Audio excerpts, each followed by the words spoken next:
ఎంతకాలం సంతోషంగా ఉంటావు? ఎంతకాలం ఈ లోకంలో తింటావు? ఎంతకాలం ఈ లోకంలో తిరుగుతావు? మరణించిన మరుక్షణం నీ కళ్ళ ముందు కనపడేది ఎవరో తెలుసా?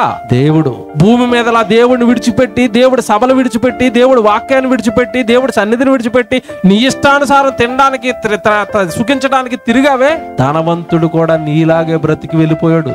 ధనవంతుడు కూడా తిన్నాడు, త్రాగాడు, సుఖించాడు, ఆనందించాడు.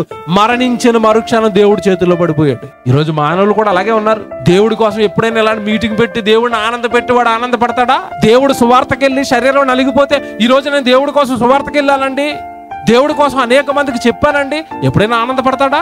దేవుడు సువార్తకి సహకారం చేసి 1000 రూపాయలు దేవుడు పనికిచ్చి, ఇదిగో నా కష్టార్జితాన్ని దేవుడి కోసం ఖర్చు పెట్టానండి, ఆనందపడతాడా? సాటి సహోదరుడికి సహాయం చేసి ఏమైనా ఆనందపడతాడా? నా యందు వాడు ఎప్పుడైనా ఆనందించాడా? దేవుడిని ఆనంద పెట్టడానికి పుట్టాను, దేవుడిని సంతోష పెట్టడానికి పుట్టాను, దేవుడిని ఓదార్చడానికి పుట్టాను, దేవుడి కొరకు చెప్పడానికి పుట్టాను, దేవుడి కోసం కార్యాలు చేయడానికి పుట్టాను, దేవుడిని మహిమపరచడానికి పుట్టాను, దేహాన్ని దేవుడికి ఇవ్వడానికి పుట్టాను.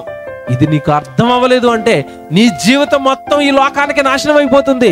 ఈ లోకంలో ఉన్న తిండికో, బట్టలకో, ఉద్యోగాలకో, వ్యాపారాలకో నీ జీవితాన్ని నాశనం చేసుకుని చివరి చచ్చిపోయి దేవుడి ముందు ఒట్టి చేతులతో నిలబడితే, నీ కోసం చాలా చేశాను కదా నాన్న భూమి మీద, నా కోసం ఏం చేశావని అడిగితే దేవుడికి ఏం సమాధానం చెప్తావు?